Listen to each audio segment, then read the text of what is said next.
Ladies and gentlemen, This is Gamertag Radio. All right, so ladies and gentlemen, we have here Rod Fergusson. Rod, man, I know it's been a while. Well, actually, you were on the show, but this is like, woof, Gears of War days. This is like a long time ago, man. I just want to say welcome back, man. But this time we're going to be talking about Diablo IV, this year's roadmap. We're going to talk about that, man. How's everything?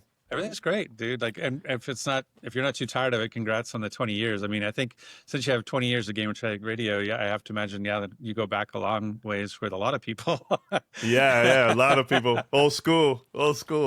Yeah, man. It's just how exciting it's been, man. You know, working on this project, you know, compared to like your previous projects, totally different, by the way. Still a little dark on both, on multiple projects, right? So how's that process, like, you know, changing from working on that, you know, from the previous studio to this, so Diablo IV, man? It's been great. I mean, it's been funny to be sort of the M-rated game at Microsoft and then the M-rated game at Blizzard. So apparently I'm going to be the hard M game forever, developer.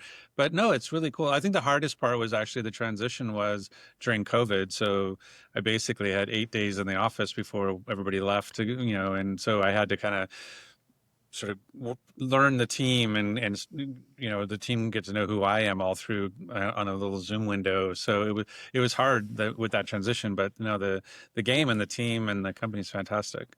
Yeah. No, it's been exciting seeing the process. Also, been having a great time. Look, I haven't played the most recent stuff from Diablo 4, but I'm very excited about the roadmap because it's like I see this is like the first time you guys have done this before, like announcing teases of stuff that's happening this year. I'm going to share very quick right here the screen. Let's see if I could pull it up right here. Okay. So this is it. This is basically almost the whole. This is like the whole year right here, man. So yeah. Why do you guys make the decision of showing this to the public, to the gamers? We just wanted to give people, a sort of a glimpse into what the future holds. It's a starting point for how we think about the year, and we just wanted people to know, like, I think the first year when we launched, a lot of it was we were reacting a lot to feedback and reacting to what was going on. And so it was hard to sort of say like, hey, we know exactly what we're doing, for the full year.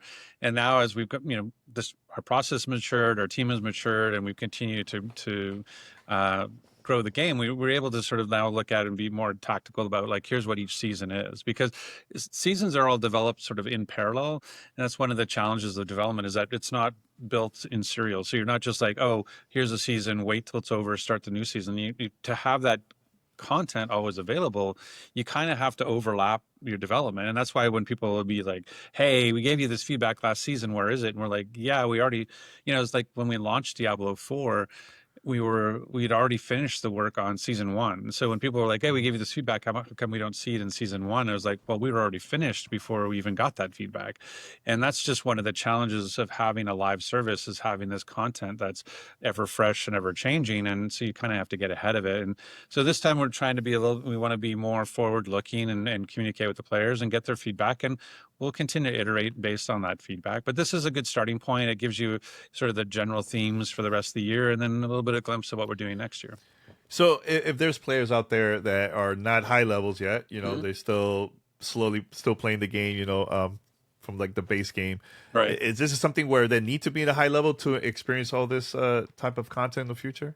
No, actually, no. That's one of the nice things about the seasons, is that you're able, basically seasons is a way to start over. So we know that there's a kind of two types of players. There's the player that sort of spends their time in what we call the eternal realm, which is a player who they have their one character and they're never letting go, and they want to develop that character forever. And that's the sort of what you look at permanent additions on this roadmap are really meant to speak to them. Like, here are changes that coming to the game that apply to all players. And then we have those seasonal players, which is the players that a lot of ARPG or the action role-playing game players are like that. The joy of an action role-playing game is in that progression curve, that idea of going from zero to hero. And seasons allow you to do that kind of over and over and over, where you start a new character when a new season starts and you feel that progression curve again. And so what we want to do is create novelty and new ways to play, and sort of things where you get, oh, this, for season 8, it's about, which is our season that's starting on the 29th of April. It's about boss powers. You go kill a boss, you get to take their power, and now you can apply that to your character. And so that sort of creates a bunch of novelty and fun, and it's a great way to experiment. And then because we know in season 9, you can start a new season and start a new character and have a new way to go after, in this case, Roderick powers. So you don't have to be a high level player to jump in at like on April 29th. That's part of the joy, is you can actually, everybody starts over at level 1 if they want to. Let's talk about season 8. I know you mentioned that's April 29th, the official date for this. Yeah. So first thing that got my attention is, one, I can't believe it's been 2 years. Oh my God. Time has passed so fast. Yeah. I mean, what type of content we get to see for the second year, at celebrate the anniversary of the game?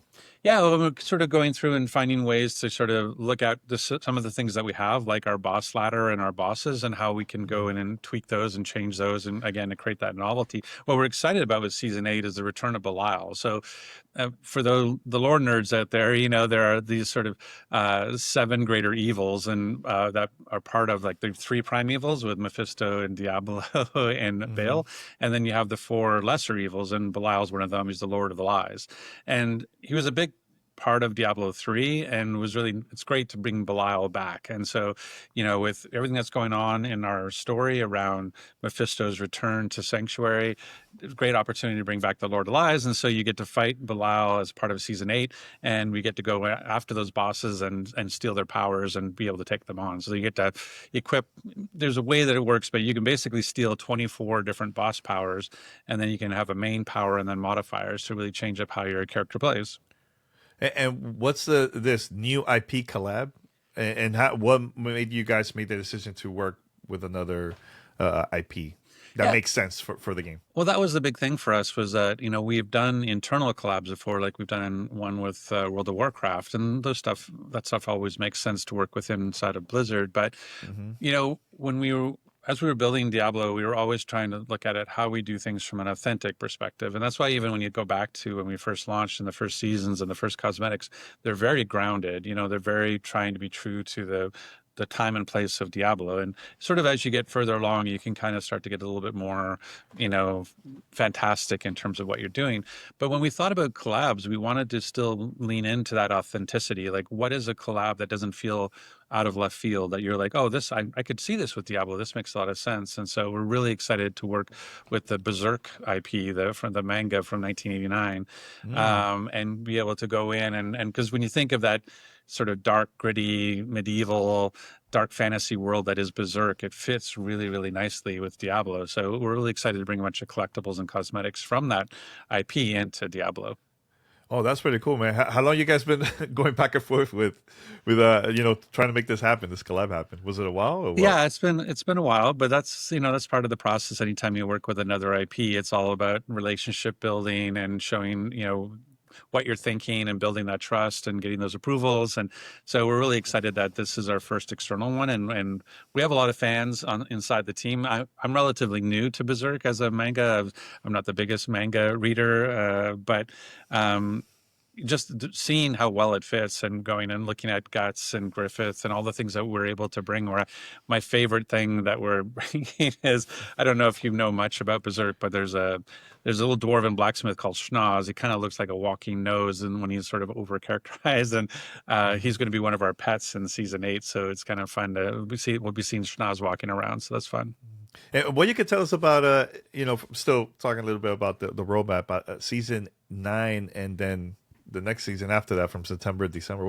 I know it's not much information out there yet, but right. What else you can tell us from about those seasons? Yeah, well, it's sort of, again, we're sort of leaning into different aspects of what we have in our game. So season 9 is really focused on how we can sort of level up dungeons and continue to change up the dungeon game. So you'll see a bunch of play around those. And one of the things, like with new Nightmare Dungeon activities, because we know that, we've been switching those around since we launched. And one of the things I'm excited for, I'm telling you, dude, like the number of people on Twitter or X with the keyboard and mouse support on console has been relentless.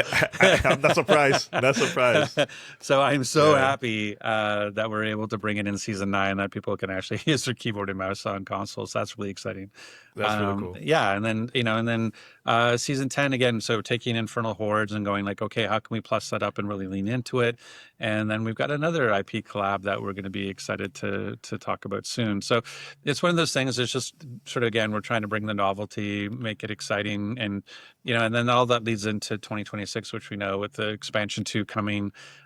We have this new ranking system and leaderboards that we're really excited about to really bring that sense of, we know that people want to have that sort of competitive aspect to it. And it's been challenging. We've tried it earlier in trials and the gauntlet, and it didn't quite work the way we wanted. So we're really going to lean into working with our players to make sure we land that system right in 2026. Yeah, at the bottom, the additions at the bottom. Well, what you can tell us a little bit about that, like for the different seasons. Oh, for sure. Yeah. Well, so in season 7, which we're finishing up right now, we finally were able to bring the armory. So that's the idea that you can actually change your build on the same character. Before it was like, oh, I love my blood necromancer, but I want to make a bone one. A lot of times you would roll a second character because you didn't want to lose everything you had done on the first one. So with the armor, you're actually able to swap that. You're able to change your armor, change your skill tree, all those sorts of things. And we actually made it a lot easier to turn in our bounty system, what we call whispers. We made it a lot easier to turn those in because we put places around the world you can do that.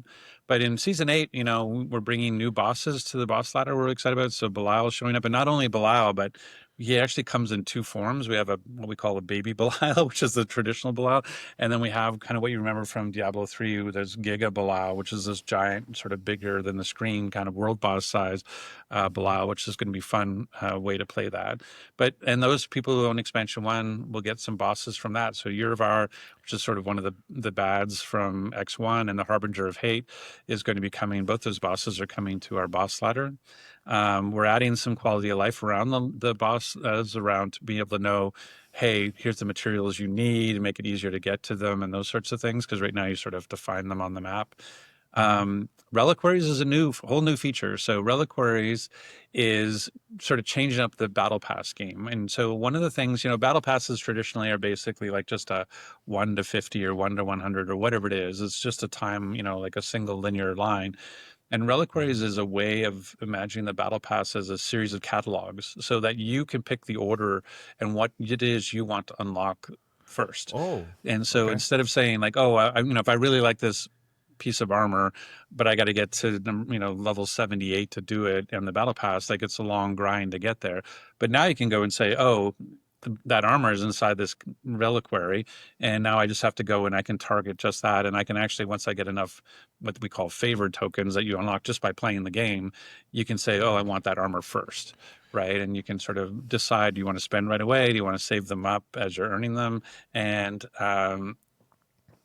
it's this notion of how you want to earn your Battle Pass. Nick's giving me crap in the background because I'm using the internal term of Giga Belial, but it's actually supposed to be Supreme Belial, I guess is the player-facing name, but we call him Giga Belial on the dev team. But yeah, no, okay. So the Reliquaries, I mentioned a dice to someone around. I felt like the Battle Pass was getting a little old. And Reliquaries is one of the ways to think about that, is instead of this single line of rewards, think about it as these catalogs that you can kind of pick the order and what you want to get first when you want it. So that's kind of exciting. I really like that. Let the gamer have their choice, which the stuff that they want to get to see. So yeah, totally. Yeah, that's really, really cool. And yeah, what about the? I know I'm foreign here, but I just noticed right now, at the bottom of 2026. I see the word new, and then just everything is burned up. What's up with these seasons, man? What's up with these seasons? Which is exciting. I know people see that. They're going to be like, checking the image out and everything. But it's cool to see that, little tease from you guys. Yeah. We have lots and more stuff to come. Like I said, this is a starting point. And we kind of treat this as the cliche term of a living document. We want it to be something that we can sort of continue to evolve. This isn't us chiseling in stone. This is us putting down, like, here's where we are in our current thinking and giving people a glimpse into the year plus ahead. But as we continue to, announce our seasons and go through our dev streams and get feedback from our players, this roadmap will continue to evolve over time. But yeah, we did want to have a little bit. We have more stuff in store for 2026 that we know we're bringing, and we just wanted to sort of wink at it, and let people know that lots of new stuff to come. Yeah, that's good because usually a lot of studios will keep things quiet and not say anything. They don't even mention roadmap. So Right. at least we'll get the gamers to come back or get excited. Those that are still playing the game. So I think this is the right move from you guys to show what's coming in the future for the game. Thanks. Yeah, we took a lot of Yeah. inspiration from, like, Diablo Immortal, which is our mobile version of Diablo. It put out a 2024 roadmap, and we actually saw player counts go up with no new features, just with the roadmap getting announced. And so it was like, wow, that had a really big impact, just talking about the certainty of the future and here's where we're going. And they just put out their 2025 roadmap as well, which looks really cool. And it was a great inspiration. We knew we had to get there from a planning perspective, which we have, but we also then want to be able to communicate with our players about, hey, like, here's a sneak peek. And again, we'll get more details as we go. It's an evolving document, but it's just something we wanted to let people know, like, hey, we're in this, and we have exciting things ahead. Yeah, and I know this is ahead too. This is for 2026. But leaderboards, why do you guys decide to work on that for the game leaderboards? Is there a reason why? Or Yeah, you can kind of see it happens organically. Like, when we don't do it, others sort of create them, and then because people want to be like, hey, I'm the top Diablo player, or I can go the deepest in the pit, or I'm the fastest at pit level 150. And there's just a natural, like I said, it's sort of just organic to want to compete in the ARPG space, and trying to find the right thing to compete with. We tried a gauntlet, which was very like a fixed dungeon and plotting your routes and all this stuff, and it was okay. It didn't do exactly what we wanted it to do, and so that's why we sort of turned it off again. And we've sort of been cooking on stuff in the background. And like I said, I think what we're going to do this time is we're really going to work with the players much more closely. And rather than, it's one of the things I talked about at my DICE talk is, at some point, as a live service, you're always focused on surprise and delight, but we find that oftentimes what happens is that in your attempt to surprise, you may not always delight. and so that's kind of the thing I joke about using, trying to buy a Christmas gift for my wife is like, I could surprise her by getting her something she has no idea about, and have a high risk of missing the mark, or I could know what's on her list and get her something from that, and there's lots of delight and maybe a little less surprise. And that's kind of the way I think we're going to work with on leaderboards. I think by showing more and interacting more around leaderboards, I think we might turn down the surprise, but hopefully turn up the delight. No, that's good. That's good. Yeah. Now this is fun questions. Fun questions. Yeah. But one more time, the first season 8, April 29th. Yeah. It will be out there. Make sure to check it out. Yeah. And stay tuned for more future content from the team. Now this is the fun part. Now. Yeah. What, that wasn't fun for you? I love this. Is fun. This is fun too. But it's just some fun questions and stuff, man. Sure. Look, as a gamer, your thoughts of seeing the Coalition doing the Gears of War E-Day, because that to me is super exciting, seeing the old school characters and everything. As a fan of games in general, what do you think about it? Yeah, I think it's super exciting. It's really interesting to go that route. We talked about, I get the question, or I used to get the question. I mean, I spent 15 years on Gears of War. And the question was always like, why not an E-Day game? Like, why haven't you done the prequel? Like, and really at the time, like, you remember we came out on the 360. They really didn't have the tech at a place where we felt like you could really do sort of that kind of an invasion where monsters flowing out of the ground and taking over a whole city and all those sorts of things. So I think it's really clever to, at a point in time now where the sort of the power of the hardware and the power of the engines, and the skill of the team means you can actually bring that story to life in a really meaningful way. So I think it's a great time to do sort of an E-Day prequel. So I'm excited for it. It feels weird to be, I basically, the 9, is it 9? It's like, 1, 2, 3 Judgment, 4, 5 Remaster, Tactics, and Pop. So yeah, so the 9 Gears games, I've been involved in all 9 of them. So it's just a little surreal to have a Gears game being worked on that I'm not a part of. But That is crazy. I would love to see a collab with you guys and Diablo 4 and Gears. I think that would be cool. Hey, just got to you never know. get the Never chainsaw know. sword and Yeah, right. Fingers crossed. I think it would be awesome to do that. Yeah. And also like the Switch 2 that just got announced. What were you, as a gamer, what were your thoughts about? I'm excited. Look, I play when I'm always traveling, I'm always liking to take like my Steam Deck, my Sure. Switch, with me. Yeah. Actually, Diablo that came out for the original Switch, bro, I was playing that nonstop with friends. I was always out taking that with me. Sure. So your thoughts about that? Yeah, I think there's opportunity there for sure. I mean, we have Diablo 3 and Diablo 2 Resurrected is already on the Switch, and with back Highly recommended, by the way. and thanks, and with back compat, like it'll be playable on Switch 2. It's nice that the Switch 2 has the performance that can run a game like Diablo 4. So yeah, it's something to look at for sure. I think the challenge is less around the hardware and just about how live services on Switch have been a little bit challenging in the past, and so I'm hopeful that as they launch, this June, and as we look to the future, that becomes easier and easier. So it makes more sense to put a live service on that platform. Yeah, I know you mentioned mouse and keyboard for this one. I tried the Joy-Con mouse. Oh yeah, how was it? It's great. It was great. I was like, wow, this is impressive. Like, I'm not a mouse and keyboard type of guy. Sure. But just as a test, it was pretty cool. I tried it for Metro Prime 4 because I was at the event checking it out. Right. And the Civ game too. I was like, wow, this is impressive. All right, this is cool. I can definitely see that. So Yeah. awesome.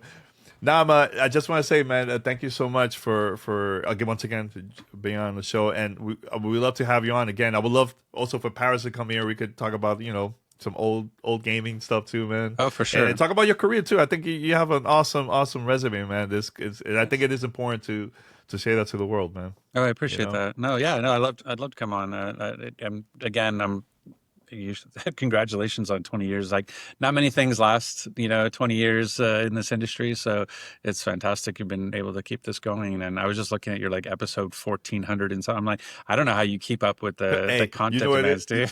It is. It's just the love that I have for the industry, the games. I'm always love the experience. Like, I remember going to the Diablo 4 launch event. I can't believe it's been 2 years. Yeah. And actually, my wife at that time, she was pregnant. We went. We went, celebrated. I was like, "Oh, this is cool," because we knew we were not gonna be doing that later that year, So, so that was like one of our last events that we went to. I remember, but that was a lot of fun. Wow. Being there and seeing everybody that worked in the game, and you guys were super hyped for the launch too, man. So it was awesome. Thanks. Yeah. Time as flies. March 3rd was my 5-year anniversary at Blizzard, so the sword here is the 5-year anniversary sword that you get at Blizzard. So nice. Time flies like crazy. But yeah, no, we're excited. Having the season 8 coming in a couple weeks here, and then the Berserk collab coming on May 6th, and then just the roadmap ahead. X2 is not that far into the future. I mean, it's next year, but it's not crazy. And so we're really excited about where Diablo is going, and hoping people come check it out. Yeah, more to come. All right, Rod, but thanks a lot. All right, take care, man.